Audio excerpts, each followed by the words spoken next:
For centuries, Western historians have painted the Ottoman Empire with the same tired brush. Turbaned sultans lounging on silk cushions, mysterious harems behind closed doors, and fierce janissaries marching to war. It's the sort of historical narrative that feels suspiciously like it was written by someone who'd never actually been invited to a proper Ottoman party. You know the type. They show up with a bottle of wine to a culture that perfected coffeehouse entertainment, then wonder why everyone's giving them odd looks. The truth is, we've been so busy imagining the Ottomans as either fearsome conquerors or exotic curiosities that we've completely missed what actually made their empire tick for 600 years. We might have got it wrong. Tonight, you are Mehmet the Younger, and it's 1638 in Constantinople. You're 18 years old, you've just spent 3 years training in the most prestigious entertainment guild in the empire, and in about 10 minutes you're going to perform for Sultan Murad IV himself. You're not a soldier, not a merchant, not even a scholar. You are a Köçek, one of the empire's most celebrated male dancers, and the silver ankle bells you're fastening around your legs are worth more than most people's houses. The bells themselves tell the story better than any chronicle could. Each one is hand-forged silver, tuned to a specific pitch, arranged in graduated rows that create cascading melodies with every movement. Archaeologists found sets of these in Istanbul's old entertainment district, still bearing the maker's marks of the imperial workshops. Think of them as the Ottoman equivalent of a Stradivarius violin, except you wear them on your ankles and they turn your body into a percussion instrument.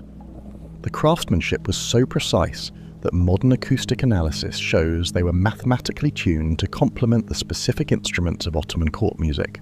These weren't just accessories, they were precision instruments that required years to master. This discovery, made in the ruins of Istanbul's Galata district in the 1970s, reveals something extraordinary about Ottoman entertainment culture.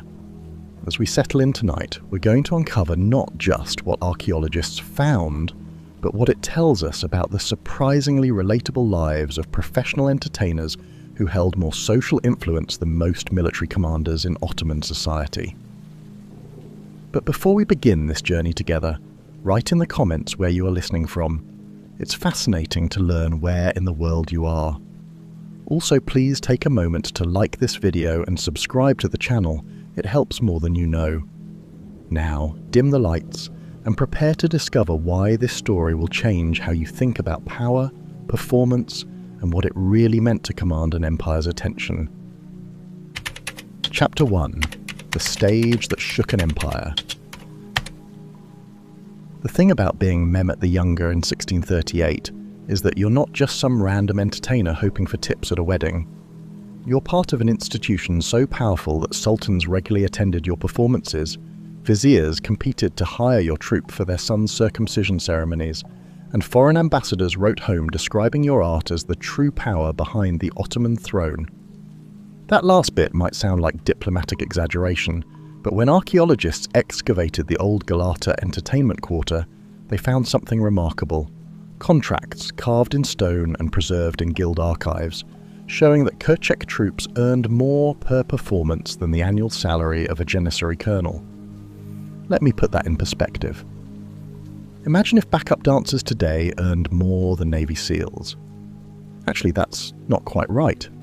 Imagine if backup dancers were consulted on military strategy, because generals believed their artistic temperament gave them insight into the flow of battle. Because that's exactly what happened in 1639, when the Grand Vizier invited your troop leader to advise on the Baghdad campaign. Not because he could fight, but because he understood rhythm, timing, and how to read a room full of hostile observers. You're standing in the Topkapı Palace's Court of the Pool, and the archaeological evidence of this moment is everywhere, if you know where to look. The worn grooves in the marble floor, still visible today, mark where generations of dancers performed their intricate footwork. The acoustic tiles on the walls, disguised as decorative patterns, were specifically designed to amplify the sound of ankle bells while dampening the crowd noise. French ambassador Jean-Baptiste Tavernier, watching from the diplomatic section, would later write that the precision of your movements made European ballet look like peasants stumbling through a harvest dance.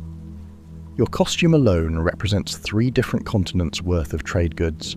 The silk comes from Bursa, dyed with Indian indigo and Persian saffron. Your jacket, short enough to show your movements, but long enough to maintain mystique, is embroidered with silver thread from Balkan mines.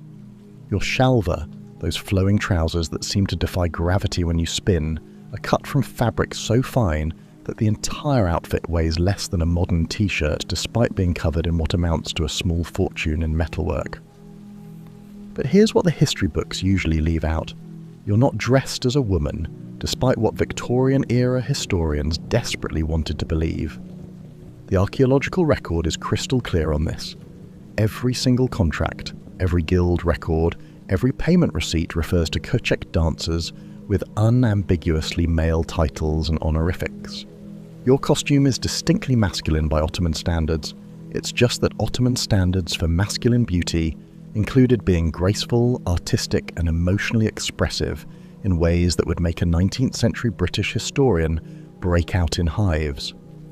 The music starts, a taksim, that improvisational dialogue between instruments that sounds like a conversation between old friends who finish each other's sentences.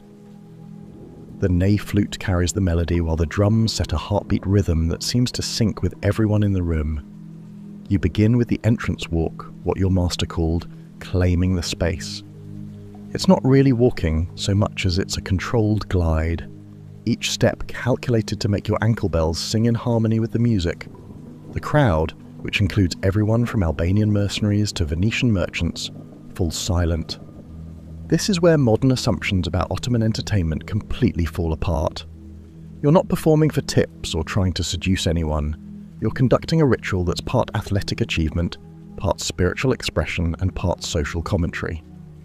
Each movement has a name, a meaning, and a tradition stretching back to Central Asian shamanic dances.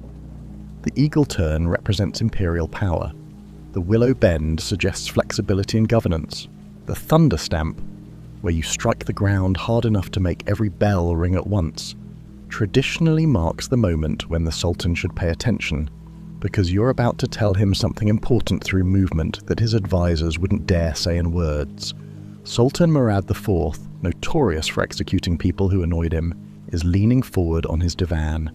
He's been ruling for 15 years, he's conquered Baghdad, and he once personally strangled a janissary who questioned his orders. But right now, he's completely transfixed by your performance.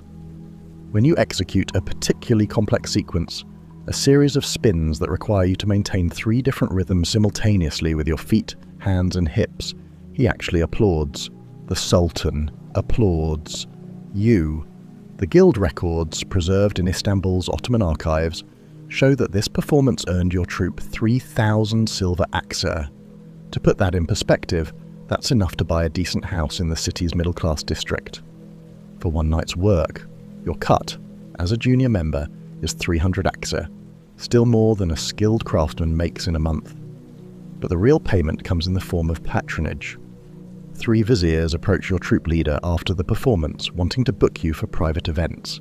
The Venetian ambassador sends a gift of imported glass beads, and the Sultan's mother, the Valide Sultan herself, sends word that she wants your troupe to perform at her grandson's circumcision ceremony next month. You're 17 years old, you can make grown men cry with the beauty of your movements, and you're about to become one of the most influential cultural figures in an empire that stretches from Budapest to Baghdad. Not bad for someone who started as a Greek fisherman's son from the islands. Chapter 2. The Academy of Ankle Bells. The journey from fisherman's son to imperial entertainer didn't happen overnight. 3 years ago, when you were 14, a talent scout from the Galata Köçek guild spotted you carrying water jugs up from the harbour. It wasn't your strength that caught his attention.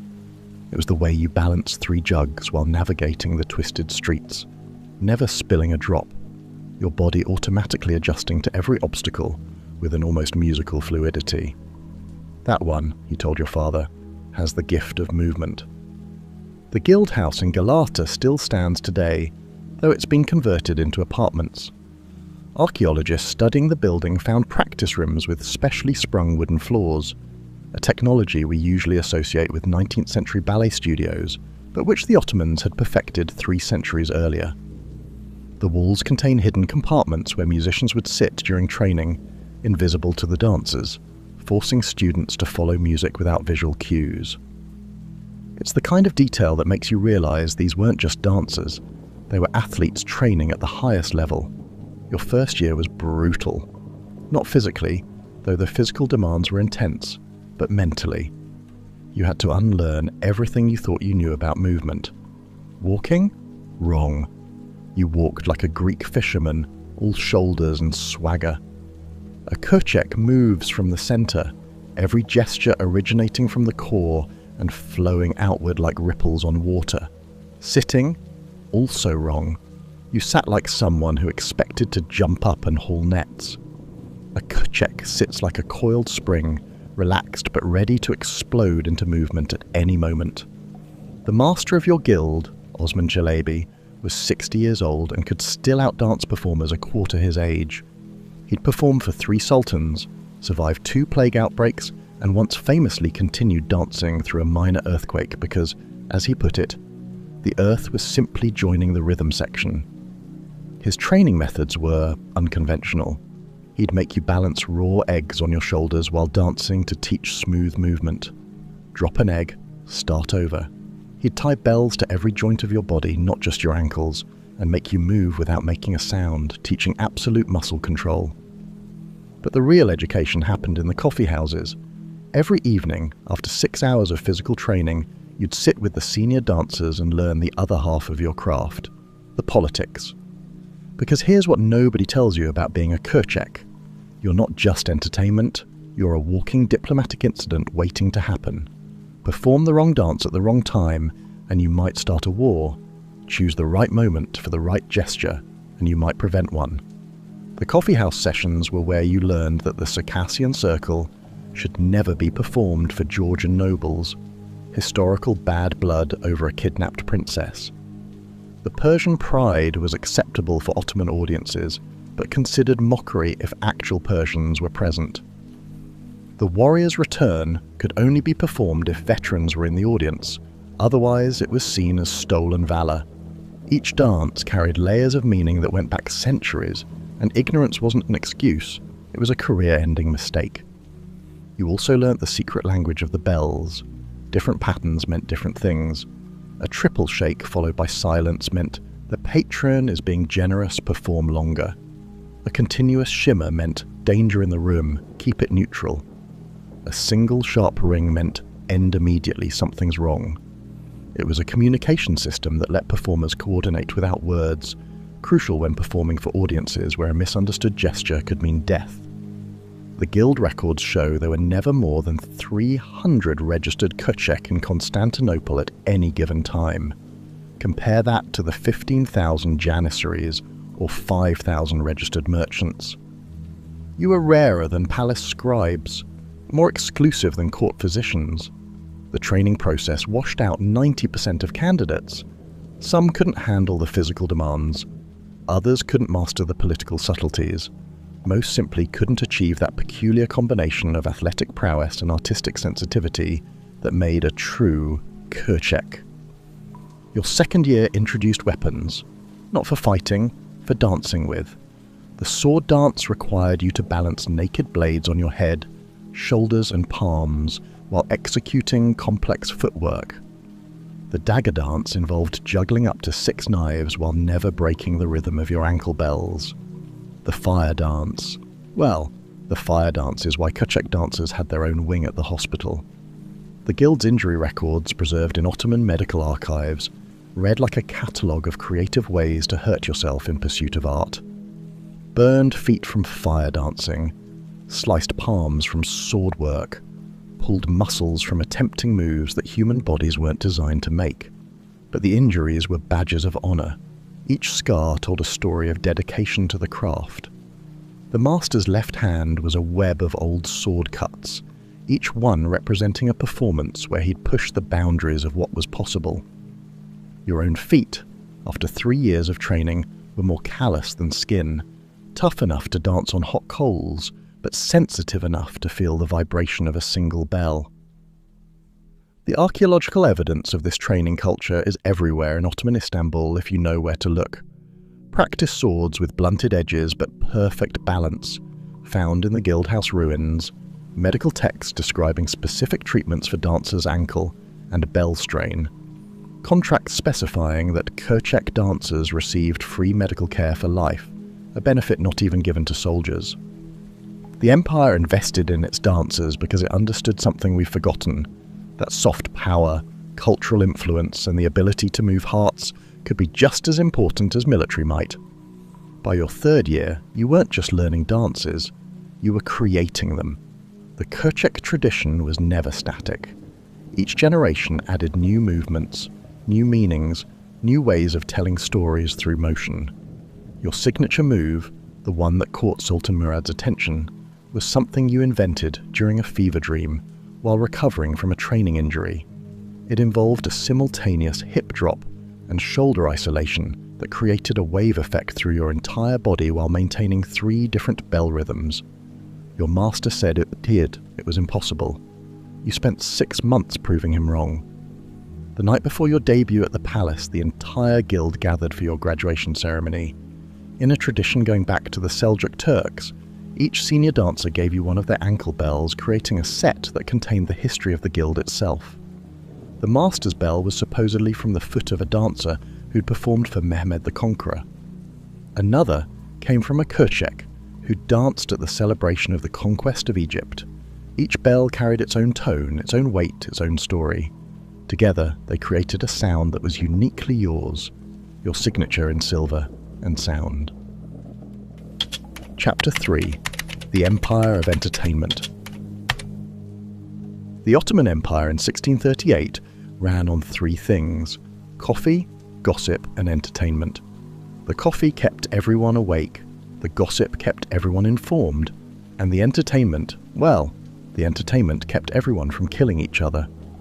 In a city where Greeks, Armenians, Jews, Arabs, Turks, Albanians, Circassians, and about 40 other ethnic groups all lived stacked on top of each other, like a particularly volatile wedding cake, public entertainment wasn't just culture, it was social engineering. You're performing at the circumcision ceremony for Ahmed, the son of a wealthy merchant in the Grand Bazaar. The archaeological remains of these neighborhood celebration spaces are still visible in Istanbul. Raised platforms in courtyard centers, acoustic walls designed to project sound into surrounding buildings, and most tellingly, segregated seating areas that weren't divided by gender as Victorian historians assumed, but by professional guild affiliation. The tanners sat here, the silk merchants there, the janissaries got the shade, and the government officials pretended they weren't watching while definitely watching. The merchant, Ibrahim Aga, has spent the equivalent of 3 years' income on this party. That might sound excessive until you realize that in Ottoman society, not throwing a proper circumcision ceremony was basically announcing to the world that you were either broke or didn't love your son. Neither was good for business. So Ibrahim has hired your Köçek troupe, a meta-military band, 6 different types of food vendors, a shadow puppet master, 2 storytellers, and a guy whose entire job is to walk around spraying rosewater on overheated guests. Your performance here is completely different from the palace. At court, you were precise, formal, every movement calculated for maximum artistic impact. Here, in the merchant quarter, you're part acrobat, part comedian, part social commentator. When you perform the merchant's choice, a dance that mimics the agony of deciding between 2 equally profitable deals, the crowd erupts in knowing laughter. When you transition into the tax collector's lament, officially about the burden of serving the state, actually about the burden of bribing officials, even the government representatives can't help but chuckle. But here's where it gets interesting. Halfway through your performance, you notice something. The Armenian jewelers and the Greek sailors are clapping to the same rhythm. The Turkish carpet sellers and the Arab spice merchants are laughing at the same jokes.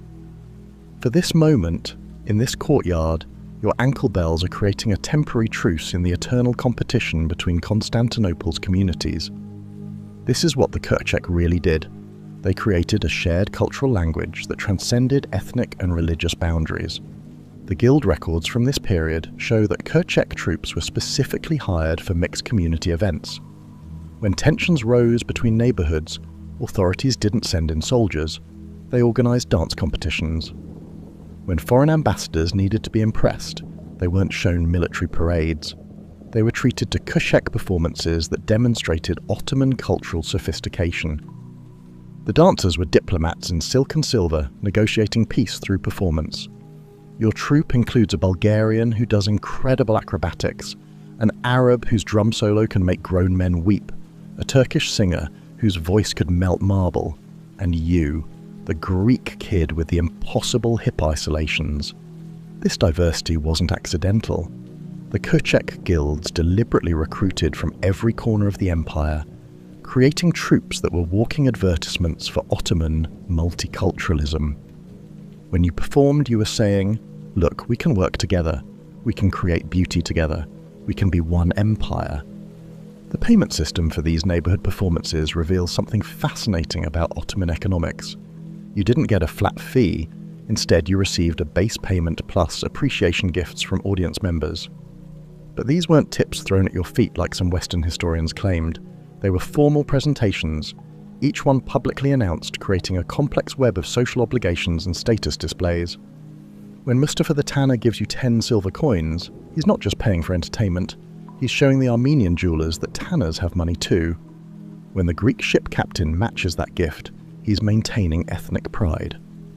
By the end of the night, you've inadvertently conducted a public audit of the neighborhood's economic hierarchy. The Köçek also served as a kind of news network. Your dances included topical references that spread information faster than official announcements.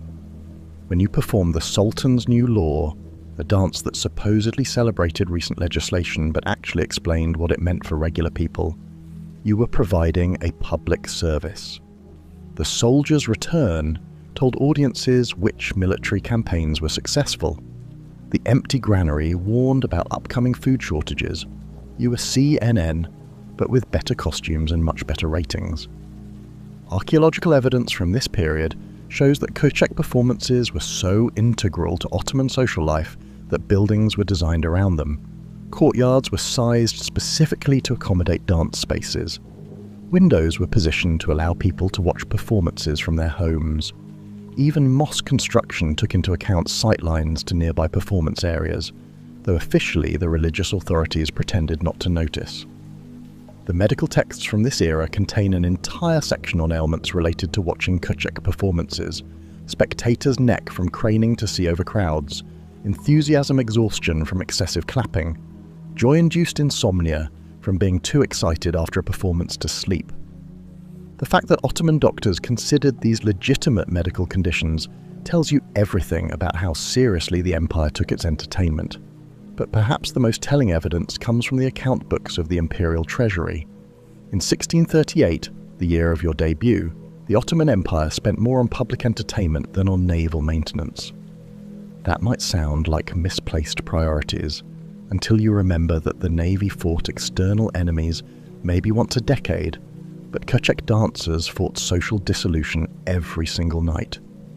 One kept the empire's borders secure, the other kept its soul intact.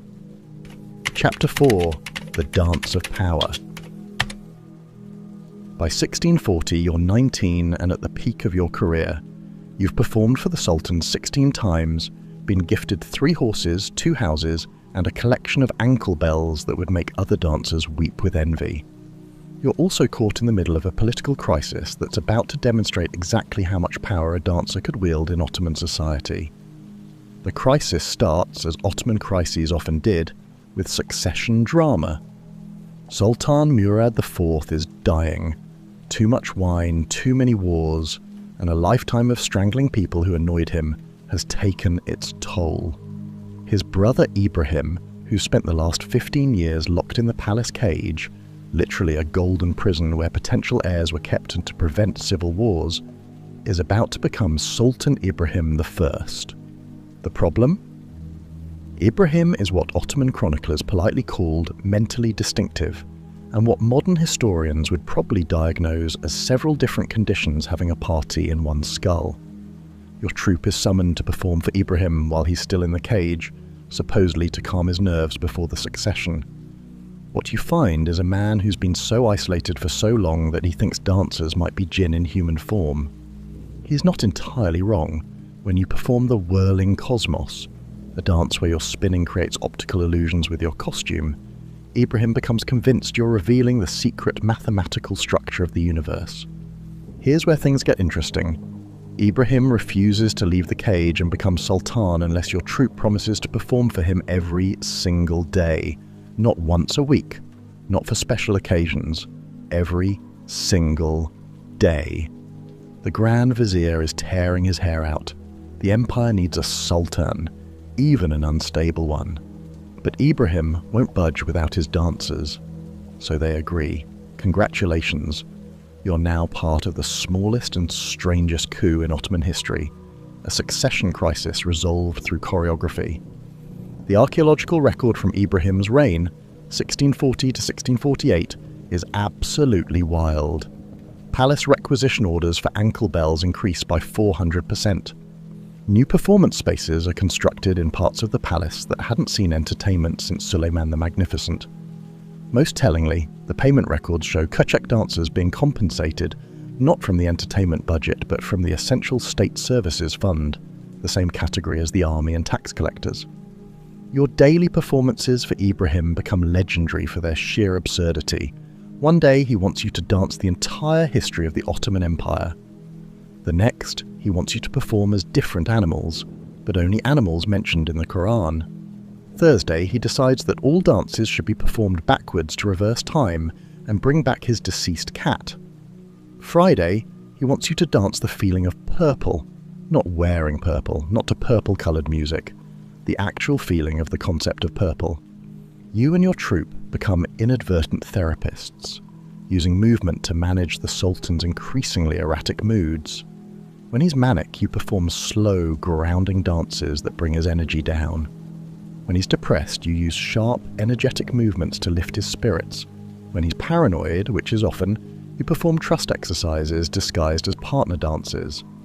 You're basically inventing dance therapy 3 centuries before it becomes a thing, and somehow it's working well enough to keep the empire functional. The political elite quickly realize that the way to influence Ibrahim is through his dancers. Viziers start bribing Köçek performers to include subtle political messages in their routines. When the Grand Vizier wants to propose a new tax, you perform the generous harvest to put Ibrahim in a giving mood. When the military needs funding, you dance the warrior's need to remind him of imperial obligations. You're not just entertainers anymore, you're political operatives in ankle bells conducting statecraft through choreography. But this power comes with danger. Other Köçek troops, jealous of your influence, start spreading rumours that you're using your position to practice witchcraft. The Janissaries, always suspicious of anyone with influence over the Sultan, begin suggesting that male dancers are corrupting the moral fabric of the empire. The religious authorities, who've tolerated Köçek for centuries, suddenly discover that they're very concerned about men dancing in public. The backlash builds slowly but inevitably. In 1642, a rival Köçek troupe performs a dance that supposedly honours Ibrahim, but actually mocks his mental state. The Sultan, in a rare moment of clarity, recognises the insult and has the entire troupe executed. This sparks what Ottoman historians call the Dance Wars, a series of increasingly vicious competition between Köçek troops that involves sabotaged performances, stolen choreography, and at least 3 documented cases of poisoned ankle bells. You try to stay neutral, but neutrality in Ottoman politics is like trying to stay dry in a hammam. A group of conservative Janissaries approaches you with a proposition. Publicly convert to a more austere form of Islam, denounce dancing as immoral, and they'll make sure you're set for life. When you refuse, they start a whisper campaign that you're secretly Christian. Technically true, you never actually converted. When that doesn't work, they claim you're using your performances to send coded messages to Venice. The situation explodes in 1648 when Ibrahim, in one of his episodes, decides that all Köçek dancers are actually angels sent to test humanity, and orders that they be given wings and thrown from the palace walls to prove they can fly. Your troop master, the legendary Osman Celebi, manages to convince Ibrahim that angels can't fly on Tuesdays, it's Monday, buying you enough time for the Grand Vizier to orchestrate Ibrahim's deposition. The new Sultan, Mehmed IV, is 8 years old. His mother, the Valide Sultan Turhan Hatit, becomes regent. She's a practical woman who sees the Köçek as useful but dangerous. Her solution? Regulate everything. Suddenly there are official lists of approved dances. Performances must be registered in advance. Ankle bells require government stamps to be legal. The golden age of freestyle Köçek performance is ending, replaced by imperial bureaucracy. Chapter 5. The beginning of the end. By 1656, you're 35 years old, ancient by Köçek standards. Your knees crack when you do deep bends, your ankles swell after performances, and you've started teaching more than dancing. The Ottoman Empire is changing, and not in ways that favour artistic expression. The new Grand Vizier, Köprülü Mehmed Pasha, is what historians call a reformer and what artists call a walking creativity funeral. His motto is efficiency, order, and absolutely no fun whatsoever. The changes come gradually, then all at once. First, it's just paperwork. Every performance needs 3 permits, 2 witnesses, and a written description of each dance to be performed. Then it's restrictions. No performances during prayer times, reasonable. No performances within sight of mosques, less reasonable. No performances that might excite the passions. Goodbye to 90% of your repertoire. By 1660, you need government approval for your costume colours. The archaeological evidence from this period shows a dramatic shift in Köçek culture. The elaborate costumes start disappearing, replaced by simpler, more modest attire. The ankle bells become smaller, quieter, less ostentatious.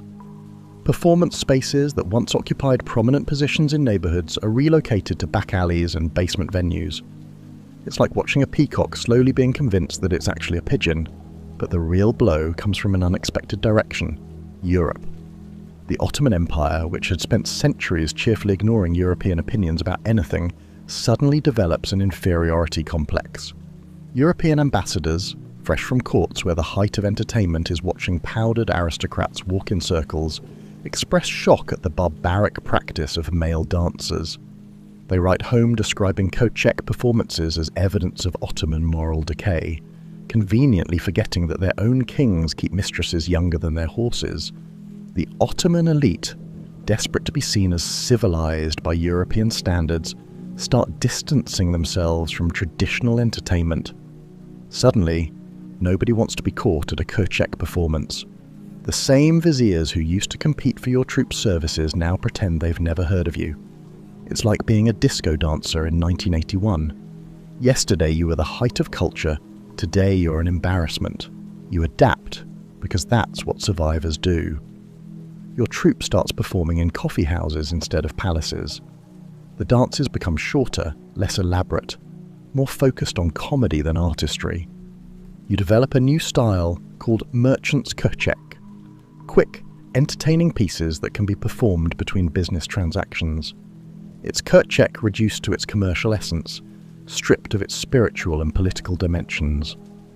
The young dancers coming up don't understand what's being lost. They learn the moves, but not the meanings. They can execute the warrior's return, but don't know it was created to honour soldiers coming back from the siege of Vienna. They perform the sultan's dream without realising each gesture represents a different aspect of imperial power. The physical tradition continues, but the cultural context is evaporating like morning dew in the Anatolian sun. By 1680, you're running a small dance school in Galata, teaching a watered-down version of Köçek to merchants' sons who want to impress at weddings. The grand traditions, the sword dances, the fire ceremonies, the week-long epic performances, are memories you share with other old dancers over coffee that gets more bitter every year. The ankle bells that once announced your arrival like thunder now gather dust in a chest, too valuable to sell, too painful to wear. The death blow comes in 1826, though you don't live to see it. Sultan Mahmud II, in his modernising fervour, abolishes the Janissaries and, in a fit of reformist enthusiasm, bans Köçek dancing entirely. The official reason? It's incompatible with modern Ottoman values. The real reason? The Köçek represent everything the reformers want to forget. A time when the empire was confident enough in its own culture that it didn't need European approval, when diversity was strength rather than embarrassment, when men could express beauty without shame. The ban is brutally efficient. Dance schools are closed, ankle bells are confiscated and melted down. Costumes are burned in public squares. The guild records, centuries of accumulated knowledge about movement, meaning, and music, are declared obsolete documents and used as kindling. Within a generation, Köçek goes from being the empire's most celebrated art form to something people whisper about in the past tense. Some dancers flee to Egypt, where the tradition limps along for a few more decades.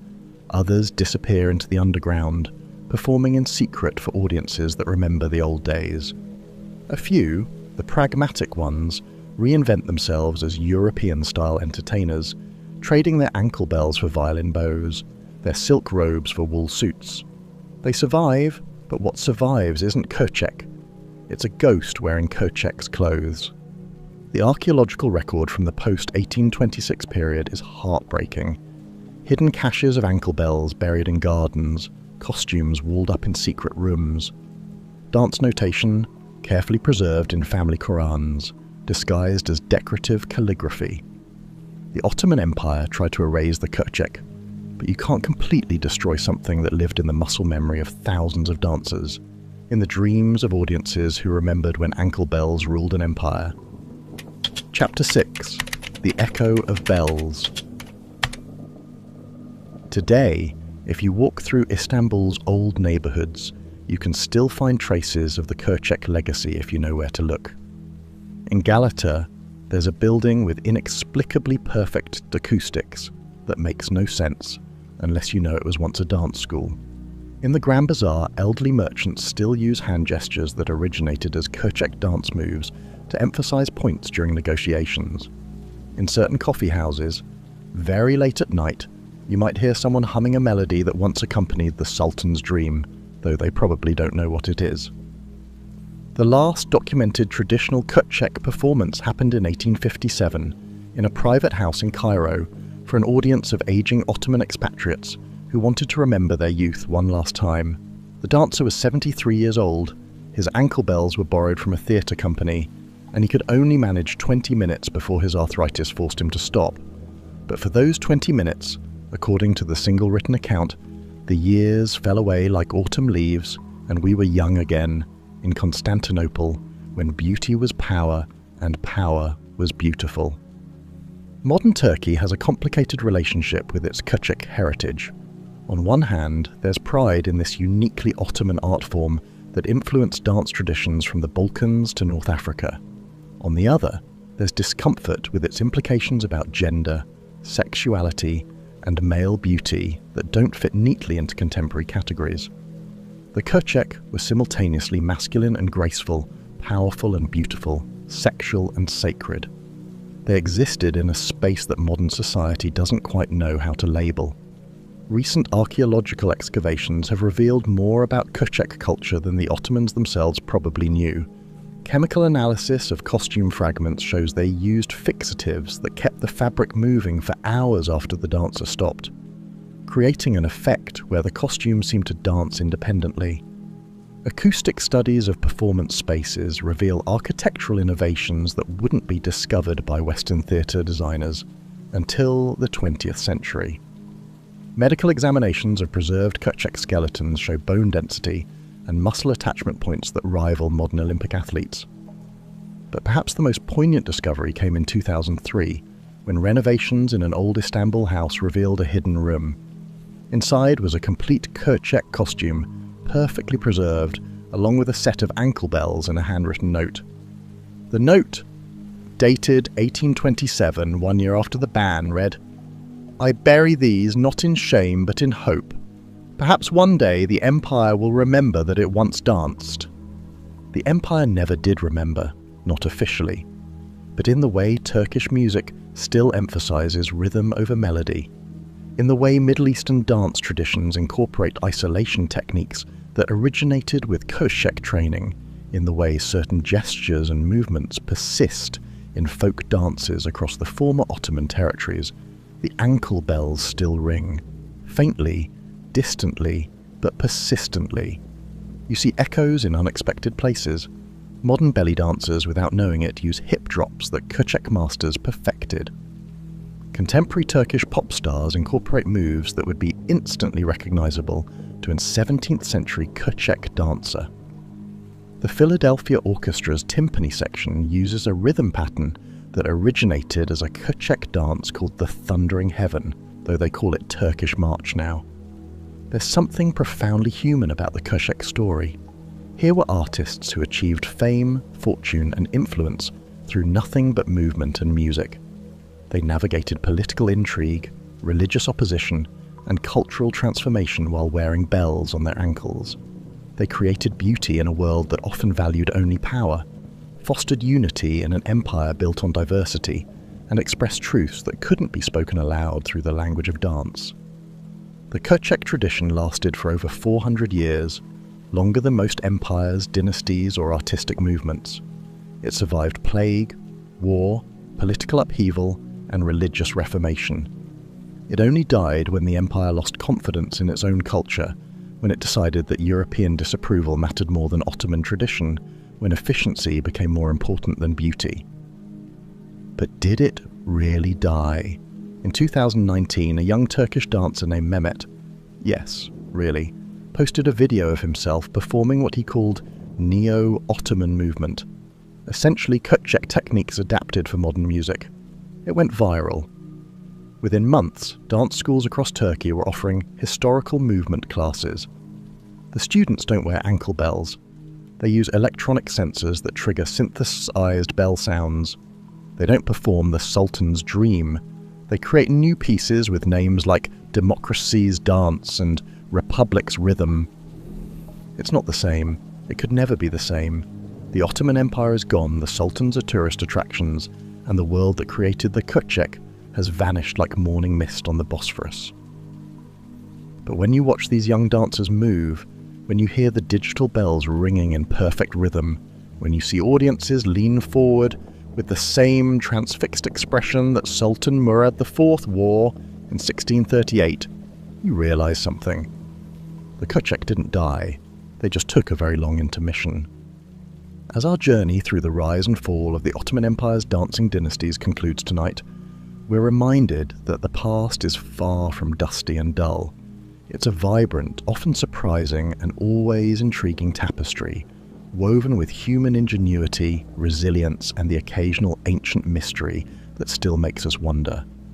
Until our next archaeological adventure together, this is the Sleeping Archaeologist, encouraging you to remain curious about the incredible tales still waiting to be discovered beneath our feet. Sweet dreams, fellow explorers. Don't forget to subscribe to the channel, and may your rest be filled with wonder at the remarkable tapestry of human history. But for now, stay tuned, as we have a bonus story coming right up, read especially for you by our guest narrator. Thanks for having me. Our next story is called The Medieval Peasant's Secret to Surviving the Freeze. You won't believe what they slept with. When you think of a medieval winter, what picture pops into your head? It's probably something straight out of a Christmas card, isn't it? A picturesque stone cottage with a gentle plume of smoke curling from the chimney, a roaring hearth inside, maybe a buxom tavern wench serving mulled wine while a minstrel strums a lute in the corner. Everyone's wrapped in luxurious furs, cheeks rosy, toasting to the good king. It's a scene of rustic, cozy charm. It's the historical equivalent of an Instagram influencer's cabin getaway photo, complete with a strategically placed flannel blanket and a mug of artisanal cocoa. It's quaint, it's comforting, and it's a complete and utter fantasy. That entire image, that romantic notion of a snug medieval winter, is a lie we've been telling ourselves for centuries. It's historical comfort food designed to make the past seem less terrifyingly cold and damp. The reality for the vast majority of people was a brutal, relentless slog against a cold that didn't just nip at your toes, but seemed to want to actively uninvent you. Forget cozy. Think strategic, desperate, and profoundly smelly. That whole cozy cottage idea was utterly wrong. Tonight, you are not a lord in a drafty castle or a monk in a chilly cloister. You are a peasant farmer in the north of England somewhere around the 13th century. Your name is something solid and earthy like Willem or John, and your most valuable possession isn't a plot of land that belongs to the lord, but the calluses on your hands and the stubborn refusal of your bones to freeze solid. And your secret weapon against the soul-crushing cold of the Little Ice Age isn't a grand fireplace or a bearskin rug, it's your house. More specifically, it's the fact that you share your house, your bed, and your very breath with your most valuable livestock. You're about to spend the night in what is essentially a one-room, thatched roof, human and animal co-op apartment. The proof of your life, the archaeological receipts that blow that whole cozy myth out of the water, aren't found in castles or cathedrals. They're found in the dark, greasy soil of abandoned medieval villages. When archaeologists excavate the footprint of a peasant longhouse, they find something remarkable. They find a long, rectangular foundation, often with a clear dividing line partway through. On one side, they find the remains of a hearth, pottery shards, and the faint traces of human life. On the other side, they find compacted, nutrient-rich soil, high in phosphates and nitrates. It's the unmistakable chemical signature of animal dung, accumulated over decades. This wasn't a barn out back, this was the master bedroom for your prize-winning cow. The floor plan of your house is the undeniable evidence that for you, survival meant cohabitation. Your home wasn't just a shelter, it was a living, breathing, manure-producing furnace. This discovery, made in countless excavations of deserted medieval villages like Warren Percy in Yorkshire, reveals something extraordinary about the grit and ingenuity of medieval life. As we settle in tonight, we're going to uncover not just what archaeologists found, but what it tells us about the surprisingly relatable lives of people who lived in 13th century England.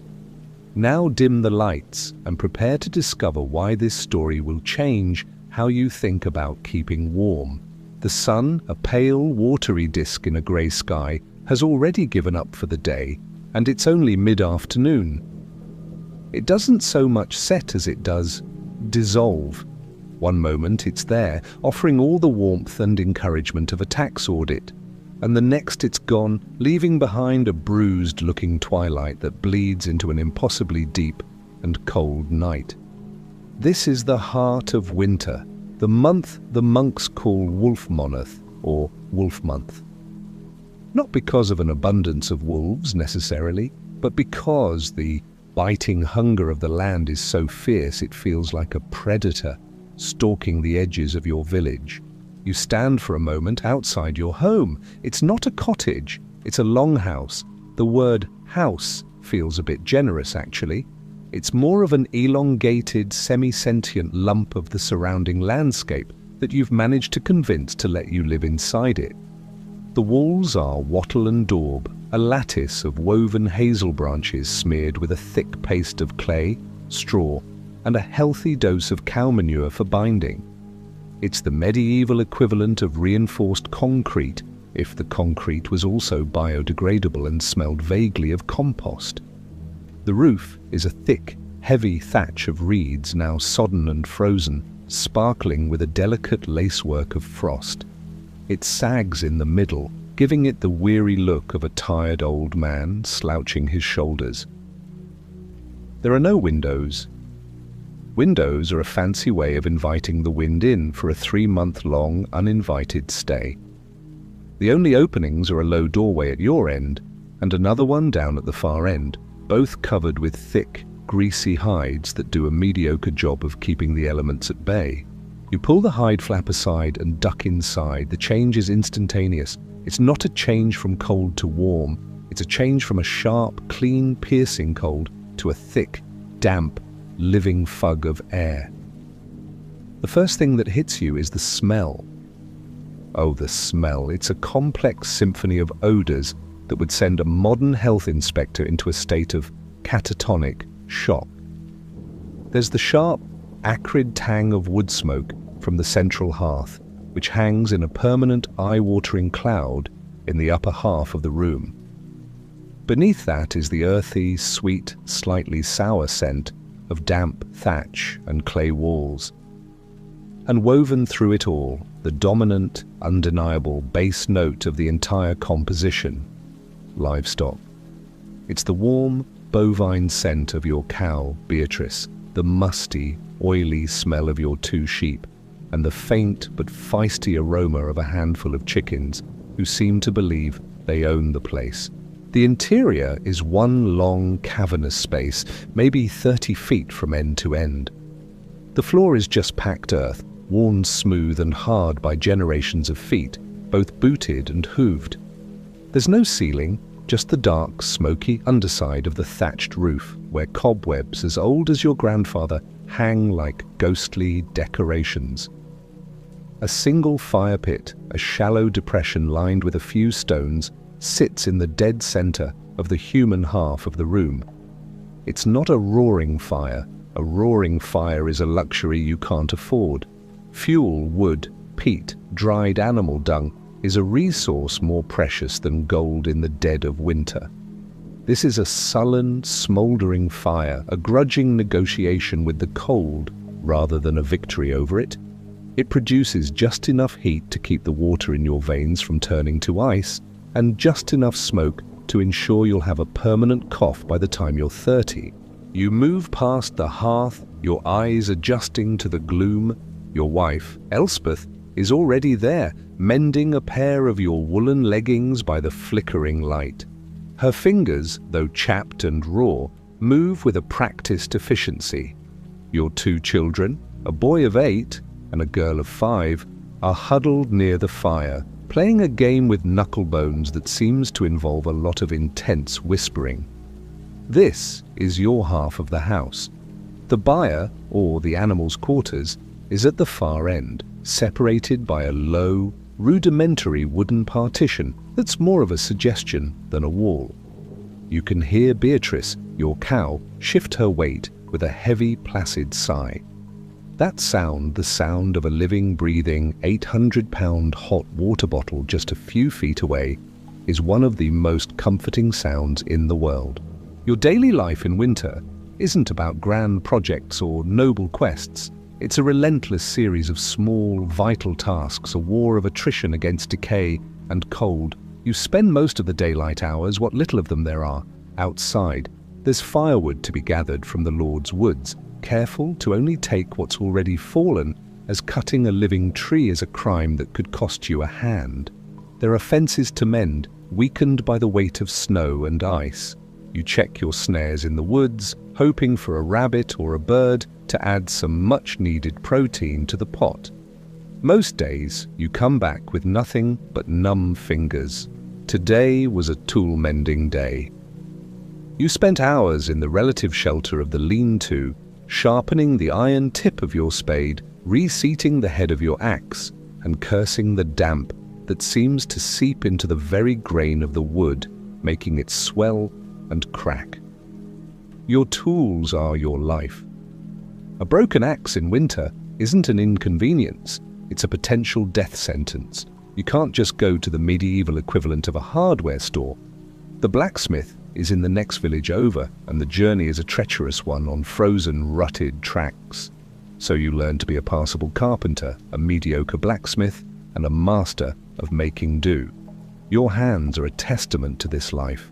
They are less flesh and blood, more a landscape of their own, with calloused ridges like hills and deep, dirt-filled cracks like river valleys. As darkness fully claims the world outside, the family retreats into the smoky cocoon of the longhouse.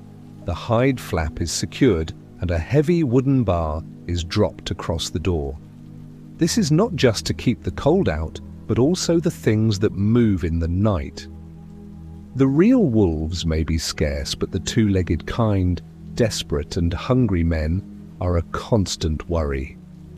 The world shrinks to the tiny, flickering circle of firelight. Dinner is a grimly predictable affair. It's pottage. It was pottage yesterday, and it will be pottage tomorrow.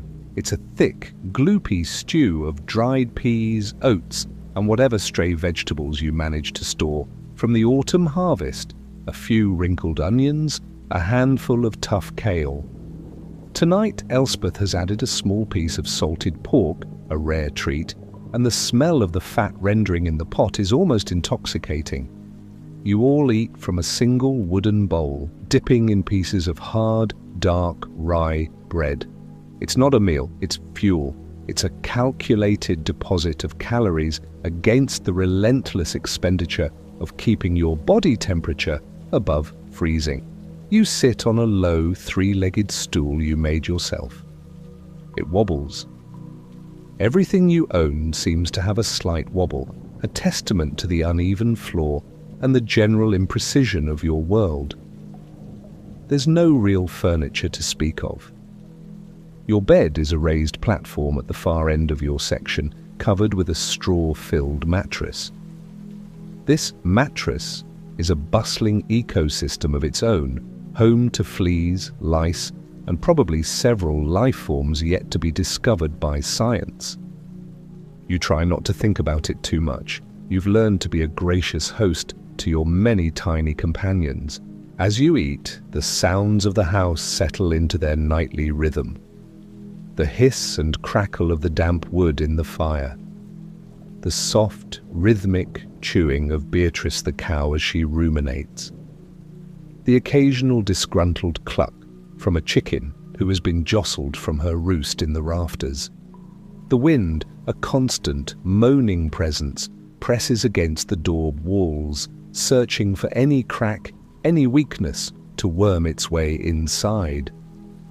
It's a sound that gets into your bones, a reminder of the vast, indifferent cold that surrounds your fragile bubble of life. Sometimes it sounds like a voice whispering threats and promises of oblivion. You learn to ignore it, to treat it as background noise like the endless grumbling of an old relative, but you can't fully ignore it, can you? Because the cold isn't just outside, it's a constant creeping invader. Despite the fire, despite the animals, a damp chill radiates up from the packed earth floor. You feel it through the thin leather of your shoes and the coarse wool of your leggings. Your world is divided into zones of survivability. Huddled near the fire, you might be tolerably warm on one side while your back remains stubbornly frozen. The air you breathe is cold, a sharp contrast to the warm pottage in your stomach. Your entire existence is a constant, subtle negotiation of thermal dynamics. You learn to sit in a certain way, to huddle with your family, to position yourself to catch the most radiant heat from the fire while avoiding the worst of the smoke. It's an unconscious ballet of survival, a skill passed down through generations. After the meager meal is finished, the evening's entertainment begins. And by entertainment, I mean the slow, quiet business of not dying of boredom or despair. Elspeth takes up her spinning, her drop spindle, a blur in the dim light, turning raw, greasy wool into thread. The thread will become cloth, the cloth will become clothes, the clothes will keep you from freezing. Every inch of thread is another small victory against the winter.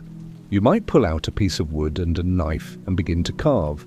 Perhaps a new spoon to replace the one the boy broke, or a small wooden toy, a roughly carved horse, for the girl. It's not a hobby, it's a necessity. Everything you need, you must make. Your world is almost entirely devoid of disposable items. Everything is repaired, repurposed and reused until it literally disintegrates. The concept of throwing something away would be utterly alien to you. Away where? You know every square inch of your world. There is no away. There is only here. Or if the mood is right, there are stories. You are the keeper of your family's history, of the village's lore.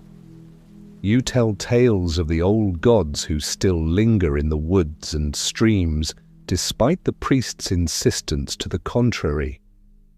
You recount the legends of local saints whose miracles always seem to involve finding lost sheep or curing sick cows, saints with practical, peasant-friendly powers. And you tell stories about the Lord of the Manor, full of sly, bitter humor, always portraying him as a greedy, foolish oaf who is constantly outwitted by a clever peasant. These stories are more than just entertainment. They are a form of resistance, a way of making sense of a world where you have so little power.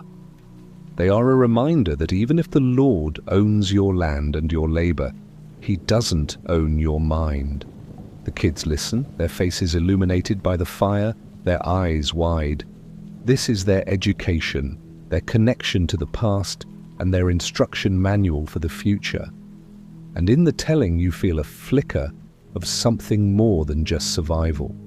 You feel a sense of continuity, of being a link in a long, unbroken chain. It's a warmth the fire can't provide, but even the stories can't hold off the inevitable. Sleep. The house grows quiet. The fire is banked, carefully covered with ash, to preserve the precious embers until morning. To let the fire go out completely overnight is unthinkable. It would be a catastrophic failure, like forgetting to breathe. The embers are the sleeping heart of your home. Now comes the most critical part of your nightly survival strategy: getting into bed. You don't just slip under the covers, it's a process. First, you add another layer of clothing. You don't sleep in special night clothes. You sleep in your day clothes, and you often add more: a wool tunic, another pair of leggings. The idea of taking clothes off to get into a cold bed would seem like a form of madness. Then you and your entire family climb onto the single, straw-filled mattress. You, Elspeth, the boy, the girl, you arrange yourselves like a human jigsaw puzzle, a tangle of limbs designed for maximum heat sharing. The family that huddles together survives together. This isn't about affection, though that may be there too. It's about thermodynamics. Your combined body heat creates a small pocket of warmth under a pile of rough woolen blankets, and maybe a sheepskin if you're lucky. The straw mattress rustles and crackles as you settle. It smells of hay, dust, and the faint, sweet scent of mouse droppings. You lie there, listening. You can hear the soft breathing of your children, the deeper, slower rhythm of your wife's sleep. And you can hear, just on the other side of that low partition, the steady, rhythmic breathing of Beatrice the cow. You can feel the faint vibration through the floor when she shifts her weight. And most importantly, you can feel her heat. It's a slow, radiant warmth that permeates the entire structure. Beatrice isn't just a source of milk and eventually meat. She is a living, breathing furnace. Her large body generates a tremendous amount of heat, and in the enclosed space of the longhouse, that heat is a lifesaver. The archaeologists with their soil phosphate tests were right. Your proximity to your animals isn't a sign of squalor. It's a mark of profound practical intelligence. You are living inside a biogenerator. Lying there in the dark, the cold still gnaws at the edges of your blanket fortress. A draft, sly and persistent as a rumor, finds its way through a chink in the daub and slithers across your face. You pull the rough wool blanket higher over your head and breathe your own warm breath back at yourself. You are acutely aware of every resource: the heat in your body, the embers in the hearth, the food in the storage pot, the dwindling pile of firewood outside. Your entire life is an exercise in resource management, a constant, low-level anxiety that hums just beneath the surface of your thoughts. You do a mental inventory. Is there enough peat to last through the next cold snap? Are the stores of dried peas holding up? Is Beatrice looking a little thin? These are the thoughts that keep you awake at night. Your social world is as small and contained as your house. The village is a tight cluster of perhaps a dozen similar longhouses, all huddled together, as if for warmth. Your neighbors are your relatives, your rivals, and your only support system. You know everything about them. You know who is lazy, who is a gossip, who waters down their ale, and who secretly leaves offerings for the old gods at the big oak tree. Privacy is a concept that hasn't been invented yet. Your joys and your sorrows are public property, chewed over and digested by the community. If a neighbor's roof collapses under the weight of the snow, you all go to help rebuild it. There's no question of not helping, because you know that next week it could be your roof. It's a system of mutual obligation, born not of altruism, but of a shared, desperate reality. This is your social safety net. It's not a government program. It's a web of favors owed and debts repaid, of grudges held for generations, and alliances forged over a shared pot of weak ale. But this closeness also breeds friction. In the long, dark, boring months of winter, resentments can fester. A dispute over a wandering chicken can escalate into a blood feud. A careless word spoken 10 years ago can still be sharp enough to draw blood. You have to navigate this social minefield with care.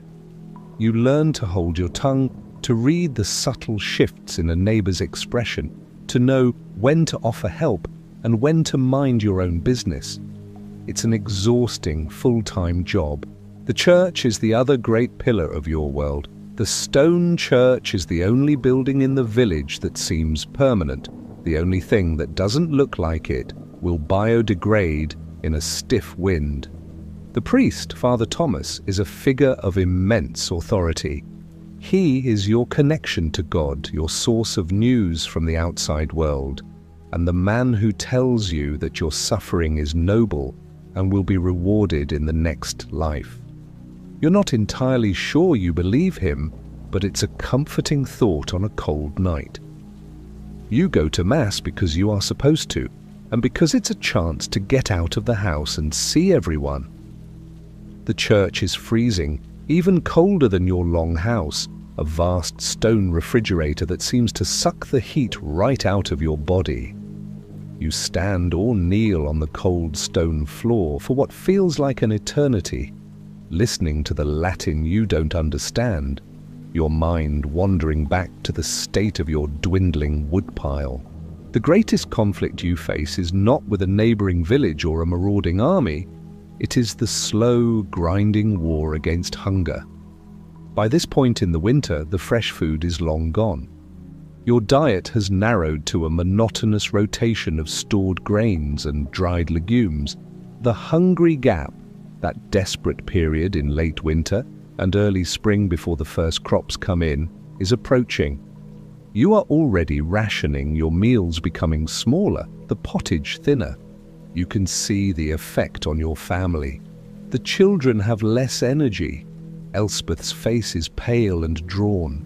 You feel it in yourself, a constant, gnawing emptiness in your belly and a deep, weary ache in your bones. Sickness is a constant threat. A simple cold can turn into a fatal lung infection in the damp, smoky air of the longhouse. A small cut infected by the filth that is an unavoidable part of your life can lead to a fever that burns you up from the inside. There are no antibiotics, no real understanding of germs. The remedies are a mixture of folk wisdom and prayer. Elspeth makes infusions from dried herbs, poultices from bread and mold. You pray to the saints. Sometimes it works, often it doesn't. You have already buried one child, a baby, who was taken by a winter fever 2 years ago. The memory is a cold, hard knot in your chest. The fear of it happening again is a shadow that follows you everywhere. Every cough from one of your children sends a spike of pure terror through you. This is the harsh reality that underpins your entire existence. Life is precarious. The line between surviving and not surviving is terrifyingly thin. It's not a single dramatic event that threatens you. but 1,000 tiny cuts, a week of unusually harsh frost, a sickness in your cow, a spoiled batch of grain. Any one of these could be the tipping point. Your resilience is not the stuff of heroic ballads. It is a quiet, stubborn, day-by-day refusal to give in. It's the strength to get up in the freezing dark, to force down another bowl of bland pottage, to go out and check the snares one more time. One night you are woken by a noise. Not the usual groan of the house or the sigh of the cow. This is a sharp, cracking sound, followed by a low rumble. You sit up, your heart pounding. The rest of the family is still asleep. You slide off the platform, your bare feet hitting the icy floor. You move to the door, lift the heavy bar, and pull back the hide. A blast of impossibly cold air hits you. The world outside is transformed. It has been snowing heavily, and the wind has piled it into massive drifts. But that's not what woke you. You look to your neighbor, Godwin's longhouse. A huge section of his thatched roof, heavy with wet snow, has collapsed. A dark, gaping hole looks up at the starless sky. You can hear the panicked lowing of his ox, and faintly a child crying. This is a turning point, a moment of decision. Your first instinct, the deep animal part of your brain, tells you to bar the door and go back to the warmth of your bed. Your own resources are scarce. Your own family needs you. Helping him will cost you. It will cost you time, energy, and precious body heat. But you know you can't. You know that Godwin is a fool who drinks too much and didn't mend his roof supports when he should have. You also know that his wife, Mary, gave Elspeth a handful of herbs for the children's coughs last month. You know that if your roof collapsed, you would be depending on him and the rest of the village to come to your aid. You pull on your boots, wrap a wool cloak around yourself, and step out into the biting wind and the deep snow. You don't need to call for help. Within minutes, other doors are opening. Other figures, bundled against the cold, are emerging into the night. Lanterns flicker. There is no discussion, no debate. Everyone knows what needs to be done. You work for hours in the freezing darkness. You help Godwin get his terrified ox out of the ruined byre. You help move his family, shivering and shocked, into another neighbor's already crowded longhouse. You and the other men work to create a temporary patch for the roof, using timber and hides, anything to keep the snow from burying what's left of his home. Your hands are numb, your face is raw from the wind, and you are chilled to the bone. But as you work, shoulder to shoulder with your neighbors, a different kind of warmth spreads through you. It is the warmth of community, of shared purpose. You are not alone in this fight. You are all in it together, a small, fragile island of humanity against the vast, cold indifference of the winter. This is the ultimate survival strategy, more important than the fire, more important even than the cow. It is each other. The archaeological record shows this. These medieval villages weren't just random collections of houses. They were carefully planned communities, with houses clustered together, sharing resources and common spaces. The very layout of a village like Warham Percy speaks to this deep-seated need for cooperation. The remnants of the open field system, with its scattered strips of land, forced farmers to work together on planting and harvesting. The foundations of the church and the manor house show the centers of power, but the tight grouping of the peasant longhouses shows the center of survival. Archaeologists find pathways worn between houses, evidence of constant traffic, of a life lived not in isolation but in perpetual, messy and vital connection with others. The discovery of a longhouse is never just the discovery of one family's home. It is the discovery of one piece in a complex social machine, a machine built for one purpose: to get through the winter. Finally, as the first grey hint of dawn appears, the work is done. It's a temporary fix, but it will hold. you trudge back to your own longhouse, your body screaming with exhaustion and cold. You slip back inside, trying not to wake your family. You don't go back to bed. Instead, you go to the hearth. You carefully uncover the embers. They are still glowing, a tiny cluster of fierce, red heat. You gently blow on them, adding a few slivers of dry kindling. A small flame flickers, catches, and begins to grow. You sit there on your wobbly stool, watching the fire come back to life, feeling its warmth begin to seep back into your frozen limbs. You are exhausted, hungry, and cold. The winter is far from over. There are many more hard nights to come. But as you watch the flames dance, you feel a quiet sense of triumph. You have survived another night. You have faced a crisis and overcome it. Your family is safe. Your community is intact. Your fire is lit. For now, in this small, smoky, smelly room, in the heart of the great dark winter, it is enough. It has to be. You have a long day ahead. You'll need to check the snares again, and there's a wobbly leg on that stool that isn't going to fix itself. But first, you just sit, letting the smoke sting your eyes, listening to the gentle breathing of your children and the soft, comforting sigh of the cow. As our journey through the long winter night of a 13th century peasant concludes tonight, we're reminded that the past is far from dusty and dull. It's a vibrant, often surprising, and always intriguing tapestry woven with human ingenuity, resilience, and the occasional ancient mystery that still makes us wonder. This is the Sleeping Archaeologist, encouraging you to remain curious about the incredible tales still waiting to be discovered beneath our feet. Our next story is called The Roman Empire's 200-Year War on Marriage and How Every Soldier Ignored It. There's a certain image of the Roman legionary that's been chiseled into our collective imagination, probably by statues of grim-faced men with improbably perfect abs.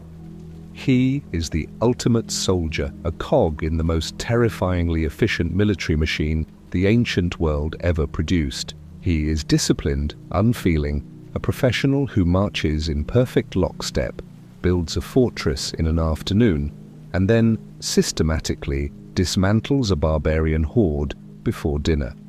He is above all else unattached. His only bride is the legion, his only family, the men in his tent. He is a continent-conquering monk in a leather skirt and hobnailed sandals, wholly dedicated to the glory of Rome for 25 years of celibate state-sanctioned service. It's a powerful image, isn't it? The perfect corporate employee, sacrificing all personal life for the good of the company. This idea that a Roman soldier was a ruthless, loveless killing machine was not just a side effect of military life, it was official imperial policy for nearly 200 years. Emperor Augustus, a man who loved a good, tidy spreadsheet and hated messy human emotions, looked at his army and decided that wives and children were an unacceptable logistical and emotional distraction. So he banned them. He issued a decree that prohibited any serving legionary from legally marrying. It was an HR policy of breathtaking audacity, a 2-century experiment in enforced bachelorhood designed to create the most focused, mobile, and unencumbered army on Earth. A legionary with a family has attachments, a reason to hesitate, a reason to want to go home. A legionary with nothing but his gear and the guy snoring next to him is, in theory, the perfect instrument of the state. The entire concept was brutally, beautifully, and logically Roman, and it was a complete and utter failure. Tonight, you are Gaius Valerius Crispus, a legionary of the 9th cohort of Batavians, though you were born and raised under the warm sun of Hispania. The year is 122 AD, and you are stationed at a fort in northern Britannia called Vindolanda, a place so perpetually damp it feels less like a part of the world and more like a long-term plumbing issue. You are a professional soldier in the army of Emperor Hadrian. You have taken an oath You wear the eagle on your standard, and you are, according to the official records in Rome, a single man with no dependents, and you are also a deeply, profoundly illegal husband and a technically non-existent father to 2 children who are currently tracking mud all over the floor of your very unofficial home in the village just outside the fort's walls. You, like tens of thousands of your brothers in arms stationed from the deserts of Syria to the forests of Germania, are living proof that you can't stamp out human nature with a government decree. You are the inconvenient, emotional, wonderfully messy truth that the official history books tried to ignore. The proof of your secret life isn't carved on a triumphal arch or written in a historian's scroll. It's far more intimate, far more fragile, and infinitely more powerful. The receipts, the undeniable evidence that forced us to rewrite this entire chapter of Roman history were found in a waterlogged trash heap at that very same fort, Vindolanda. They are wafer-thin postcards made of wood, covered in a spidery ink script. These are the Vindolanda tablets, the oldest surviving handwritten documents in Britain. They are not grand imperial pronouncements, they are shopping lists, they are letters asking for warmer socks, they are dinner party invitations between the wives of officers. They are essentially the stolen text messages of the Roman frontier. And they tell a story of a vibrant and complex community of families living, loving, and complaining about the weather, all in the shadow of a law that said they shouldn't even exist. They are the archaeological equivalent of finding a minivan full of juice boxes and soccer cleats parked outside a monastery. This discovery, made at the Roman fort of Vindolanda in the 1970s, reveals something extraordinary about the true nature of military life on the edge of the empire. As we settle in tonight, we're going to uncover not just what archaeologists found, but what it tells us about the surprisingly relatable lives of people who lived in a world of legionary eagles and imperial decrees. We will see how an empire's rigid rule was bent, twisted, and ultimately broken by the simple, unstoppable human need for connection. Now dim the lights and prepare to discover why this story will change how you think about the Roman soldier. Your journey into this grand imperial hypocrisy begins not in the cold mud of Britain, but in the sun-drenched hills of Hispania Baetica. You are 17. You have the kind of casual confidence that comes from knowing the sun will shine tomorrow, and that your body doesn't ache for no reason yet. Life is a predictable rhythm of olives, grapes, and the occasional local festival. But you've heard the stories. The recruiting officer, with his polished armor and even more polished speeches, comes through your town every few years. He speaks of adventure, of glory, of seeing the world. He speaks of honor and serving the emperor. But mostly, he speaks of the retirement plan. 25 years of service, a lifetime, you think. But at the end of it, a grant of good farmland, a fat sack of silver denarii that amounts to a small fortune, and most importantly, Roman citizenship for you and your future family. For a provincial boy like you, that is the ultimate prize. It's a ticket to a different life, a way to elevate your bloodline forever. You sign the scroll. You take the sacramentum, the sacred oath of allegiance to the emperor. Your parents are a mixture of pride and terror. Your friends slap you on the back and promise to drink a jug of wine in your honor. And somewhere in the fine print of your new life, delivered by a grizzled centurion with a face like a crumpled map, is the catch: the marriage ban. The legion is your only bride, he grunts, a line so well rehearsed it has lost all meaning. Your cohort is your family. You are wedded to the eagle for 25 years. No distractions, no wives, no legitimate children. Is that clear? You nod because you are 17 and 25 years feels like an abstract concept from a distant civilization. A problem for a future you that you can't possibly imagine. What is a wife and a family compared to the promise of seeing Egypt, of marching through the forests of Germania, of standing on the edge of the known world? It seems like a fair trade, a simple, clean transaction. You will give Rome your youth, and Rome will give you a future. It doesn't occur to you then, in the heat of your ambition, that your youth is the only thing you truly have, and that the future Rome is promising is one you'll be too old and tired to fully enjoy. But for now, the path is clear. You are a soldier of Rome. The first few years are a blur of brutal conditioning. You learn to march 30 miles a day in full armor, carrying not just your sword and shield, but your food, your bedding, a shovel, a saw, and 2 heavy wooden stakes for building the nightly marching camp. Your pack is a cruel joke, a mobile home you carry on your shoulders. You learn to build, to dig, to fight as a single unit. Your individuality is scoured away, replaced by the identity of your century, your cohort, your legion. The centurion's words become your reality. The 8 men in your tent, your contubernum, become your brothers. You share everything: your food, your water, your complaints about the centurion, your increasingly desperate jokes. The running gag in your unit is about the food.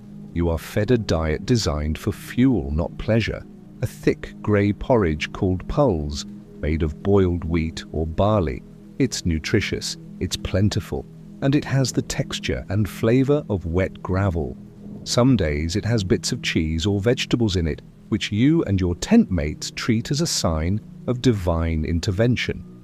This shared misery, this bond forged in blisters, boredom, and bad porridge is powerful. For a time it's enough, or then come the postings. You are no longer in the familiar Mediterranean world. The Legion, in its infinite wisdom, decides that a boy from sun-baked Spain is perfect for the northern frontier. You are sent to Germania, a land of dark, endless forests and tribesmen who fight with a terrifying ferocity. The air is cold, the sky is grey. You spend years on guard duty, staring into trees that all look the same, every shadow a potential ambush. The fighting is sharp, brutal, and impersonal. It's less about glorious battles and more about tense patrols and sudden, violent skirmishes. You learn the cold math of survival. You see men you've shared porridge with for years fall beside you. You learn to pack away the grief, to function, to keep marching. And then after a decade of service, you are transferred to Britannia. If you thought Germania was grim, Britannia is its more depressing, waterlogged cousin. You land and are marched north to the very edge of the empire. The rolling green hills are beautiful for about a day. Then the rain starts. It's not the dramatic, cleansing rain of Hispania. It's a fine, persistent, soul-dampening drizzle that seems to seep into your bones. The sky is a permanent, oppressive lid of grey. The locals are sullen and hostile. Your new home is Vindolanda, a timber fort surrounded by a ditch and a palisade, one of a string of forts meant to hold the line against the unconquered tribes of the north. This is it, the place where you will likely spend the remainder of your 25 years, staring at a damp horizon, eating your porridge and waiting for something to happen. The adventure has curdled into routine. The glory has been replaced by a deep, gnawing boredom. And it is here, in the cold and the wet and the endless waiting, that you realize the flaw in the Emperor's grand plan. A man can live on discipline and camaraderie for a time, but he cannot live on it forever. He needs something more. He needs a life. Just outside the stone and timber walls of the fort, a different kind of settlement has taken root. It's called a vicus. It's a chaotic, sprawling civilian town that exists for one reason: to serve the needs of the legionaries in the fort. Every major Roman fort has one. They are parasites, but essential ones. Here, you can find the things the army doesn't provide. A tavern that serves something other than sour wine. A bathhouse that's a little less crowded and a lot more relaxed than the one inside the fort. Merchants selling everything from fine pottery to oysters hauled all the way from the coast. It's a slice of the real world, a messy, vibrant civilian world pressed up against the rigid geometry of the military base, and it is here, in the Vicus, that the emperor's marriage ban goes to die. The Vicus is populated by camp followers, merchants, artisans, retired veterans, and local Britons who have decided that trading with the Romans is more profitable than fighting them. And of course it is filled with women. Local women, women from Gaul, women from all over the empire who have followed the legions. At first, your visits are brief. You go with your tent mates to get drunk, to gamble, to feel something other than the crushing monotony of guard duty. But you are almost 30 now. The boy who signed up in Hispania is gone, replaced by a man who has seen too much and slept on hard ground for too long. You start to notice the rhythms of life in the village. The baker firing up his oven in the morning, the blacksmith's hammer, the laughter of children. It's a world of warmth and connection that feels impossibly distant from your cold, sterile barracks. One day in the market, you meet her. Perhaps she is the daughter of a Gallic merchant who sells wine. Perhaps she is a local Briton. Her family part of the Brigantes tribe, who weaves and sells woolen cloaks, a booming business in this climate. There is a language barrier, of course. Your Latin is the rough, functional Latin of the army, and her native tongue is Brythonic, a Celtic language that sounds like rushing water to you, but you communicate. With broken words, with gestures, with smiles. You buy a cloak you don't need. You come back the next week. You learn a few words of her language, she learns a few of yours. It's a slow, cautious courtship, conducted in the muddy street of a frontier town. She is not an idealized Roman matron from a poet's imagination. She is real. She has calloused hands and a sharp wit. She finds your attempts at her language amusing. She sees past the uniform to the man inside, a man who is lonely and a long, long way from home. Slowly, carefully, you begin to build a life together, a life that is entirely off the books. You cannot marry her, not legally. A union with a non-citizen provincial woman is not recognized by Roman law, even for civilians, let alone a soldier. But you can enter into a partnership. You become her protector, her provider. She becomes your partner in all but name. Your fellow soldiers have a word for these women, focariae, or hearth keepers. It's a casual, slightly dismissive term, but it hints at the truth. These women are the keepers of the homes you are not supposed to have. You find a small house for her in the Vicus, a simple wattle and daub structure with a thatched roof. You use your army pay, meager as it is, to support her. You spend your off-duty hours there. For the first time in over a decade, you have a place that feels like a home. A place with a warm fire, a meal that isn't grey porridge, and a conversation that isn't about polishing armor or the new, obnoxious drill instructor. It is a quiet rebellion. You are not defying the emperor with a sword. You are defying him with a domestic life. You are choosing the small human need for a home over the grand abstract ideal of the state. And you are not alone. All around you, in the warren of streets that make up the Vicus, your fellow soldiers are doing the exact same thing. The entire fort is surrounded by a secret city of illegal families. Then comes the next inevitable and even more terrifying step. You have a child, a daughter, then a son. Suddenly, the stakes of your quiet rebellion are infinitely higher. These children, in the cold eyes of Roman law, are illegitimate. They are legal ghosts. They cannot inherit your property, what little you have. They cannot inherit the promise of Roman citizenship that is the entire reason you signed up in the first place.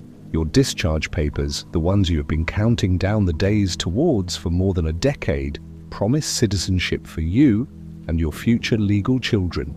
But these children, born during your service, are not legal. They exist in a terrifying limbo. If you die in battle tomorrow, your partner and your children have no claim on your savings, your death benefits, or your pension.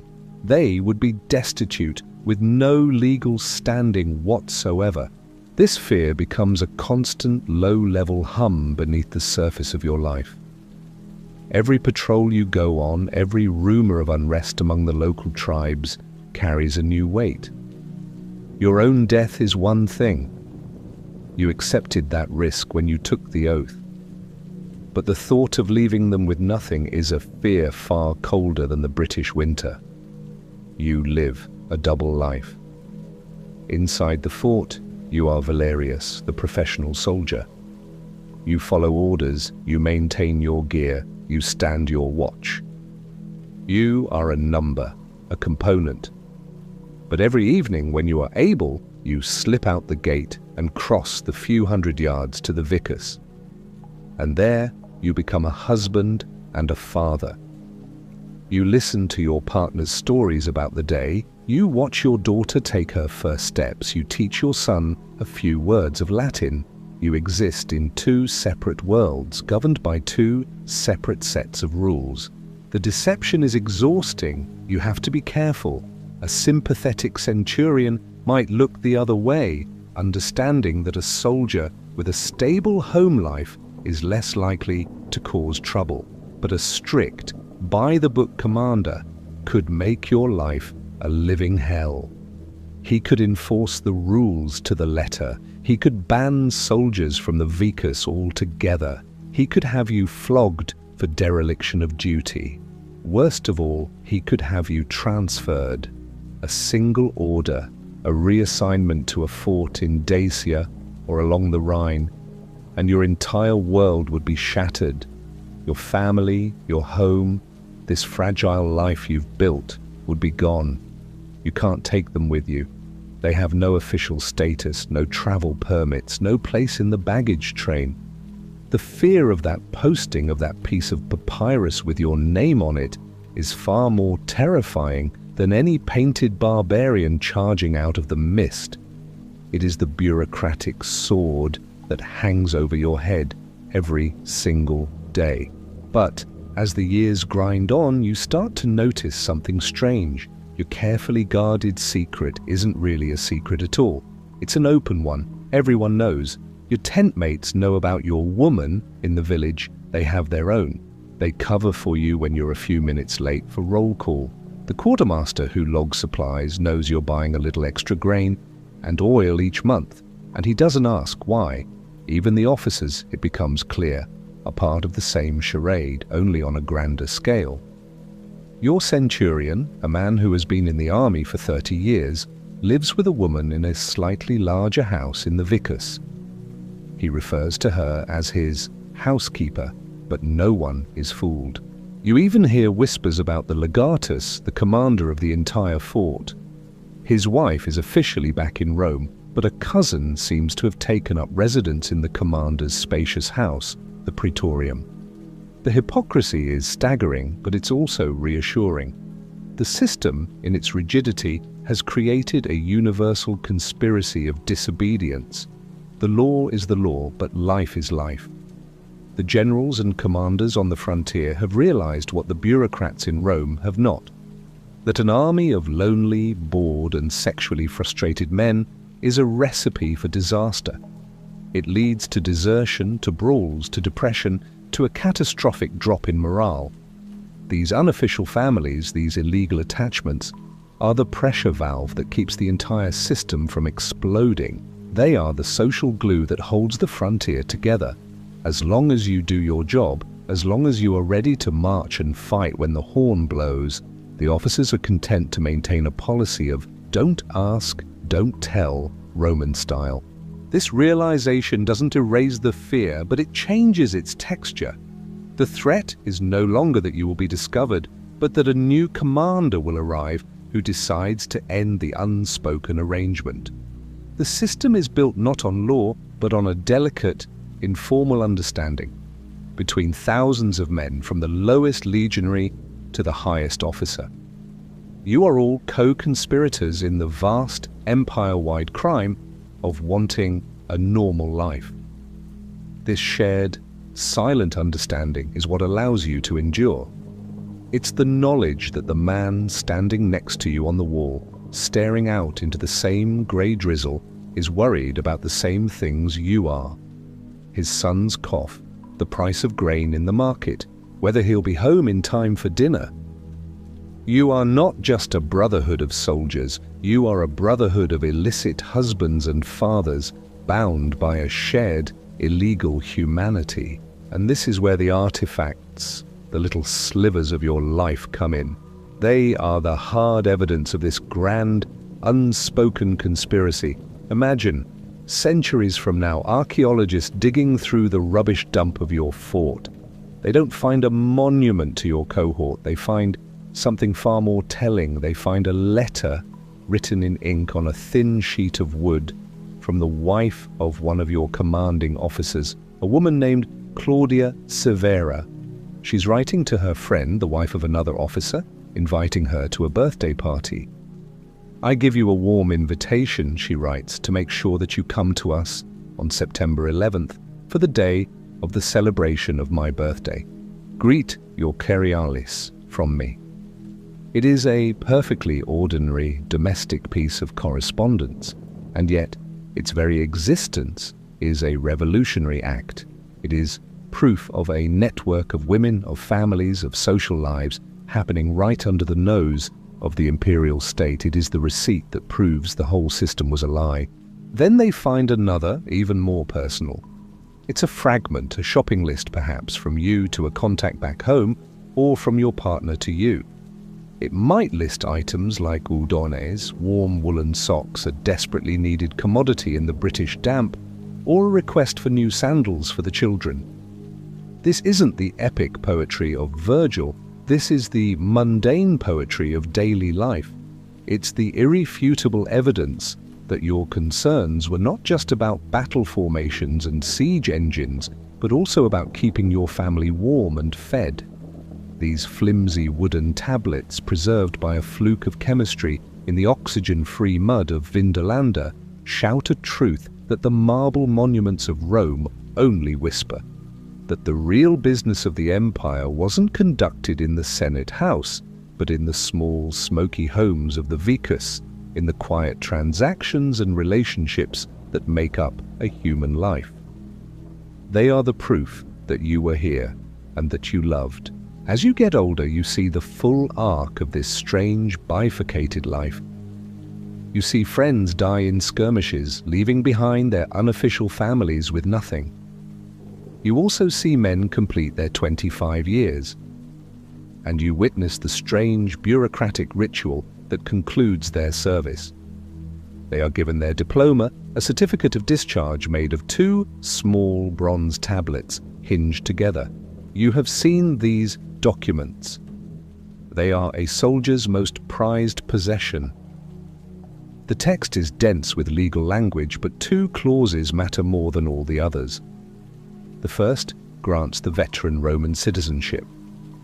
The second, and this is the one that makes your heart ache, grants him the right of connubium, the right to legally marry. And it contains a retroactive clause, a piece of legal magic that transforms the past. It states that his marriage, even to a non-citizen woman, is now legal, and that any children born from that union are now legitimate Roman citizens. It is the empire's final tacit admission of its own failure. After 25 years of pretending you don't have a family, the state finally signs a piece of paper that says, "All right, you win. We knew about it all along." For a quarter of a century, you have lived in legal limbo, your children's future hanging by a thread. And then, with the scratch of a stylus on a wax master and the casting of a bronze plate, Your entire life is retroactively legalized. Your hearthkeeper is now your wife. Your illegitimate children are now your heirs. The relief is immense, but it is tinged with a deep, abiding bitterness. What about the men who didn't make it to this day? What about the years of anxiety, the constant fear of separation? The diploma is not a gift. It is a confession. It is the system acknowledging the reality it spent decades trying to deny. You look at your own children. Your daughter is a teenager now, your son not far behind. You have spent your entire adult life as a soldier, waiting for this moment. You are in your mid-40s. Your back aches from years of marching. Your hands are scarred. Your face is weathered by the northern winds. You are tired. You look at the bronze diploma of a retiring comrade, and you see not just a legal document, but the story of a life. A story of patience, of quiet defiance, and of the stubborn refusal to be reduced to a mere instrument of the state. Your turn finally comes. After 25 years of service under 3 different emperors, you are honorably discharged. You stand on a parade ground, no longer a young boy from Hispania, but a grizzled veteran of the northern frontier. They hand you your diploma and your pouch of silver. You walk out of the fort's gates for the last time, not as a soldier sneaking out for the evening, but as a free man, a citizen, walking home. You walk into your small house in the Vicus, the house that has been your anchor in this cold, foreign land. You show the bronze plates to your wife, your actual, legal wife now. You look at your children, your actual, legal heirs. Their future, which was once a question mark, is now a certainty. They are Romans. You have done it. You have outlasted the ban.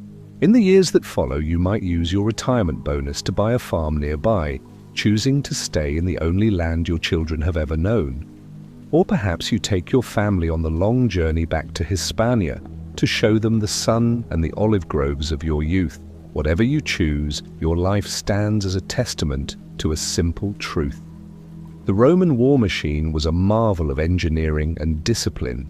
It could conquer territory, build walls that spanned a country, and hold an empire together for centuries. But it could not conquer the human heart. It could not legislate away the need for love, for family, for a place to call home. For 200 years, the empire tried to create an army of unattached men, and for 200 years, millions of men like you, with the quiet complicity of their officers and the steadfast courage of their partners, proved them wrong. The final chapter of this story wouldn't be written until long after you were gone. In the year 197 AD, the Emperor Septimius Severus, himself a battle-hardened general who understood the realities of military life, finally abolished the marriage ban. He recognized the absurdity and cruelty of the old law and formally permitted serving soldiers to marry. It was a landmark decision, a moment when the law finally caught up with reality. But he wasn't a revolutionary. He was simply ratifying a change that had already been won, not in the Senate or the palace, but in the muddy streets of the Vici, in the countless unofficial homes, and by the millions of soldiers who, like you, refused to choose between serving the empire and having a life. You didn't just hold the frontier against the barbarians, you held the line for humanity itself, proving that even in the most rigid and powerful system, there is always room for the messy, inconvenient, and beautiful business of being human. Your legacy is not carved in stone, but in the simple, enduring fact of your family. You were the quiet rebel, the illegal husband, the invisible father. You were the Roman soldier, and you were so much more. As our journey through the hidden families of the Roman frontier concludes tonight, we're reminded that the past is far from dusty and dull. It's a vibrant, often surprising, and always intriguing tapestry woven with human ingenuity, resilience, and the occasional ancient mystery that still makes us wonder. The story of the marriage ban isn't just about a failed imperial policy. It's about the universal, timeless struggle to build a life, to find connection, and to carve out a small space for warmth and love in a world that often demands we be something less than human. It's a reminder that beneath the armor and the discipline, history is, and always has been, a story about people. This is The Sleeping Archaeologist, encouraging you to remain curious about the incredible tales still waiting to be discovered beneath our feet.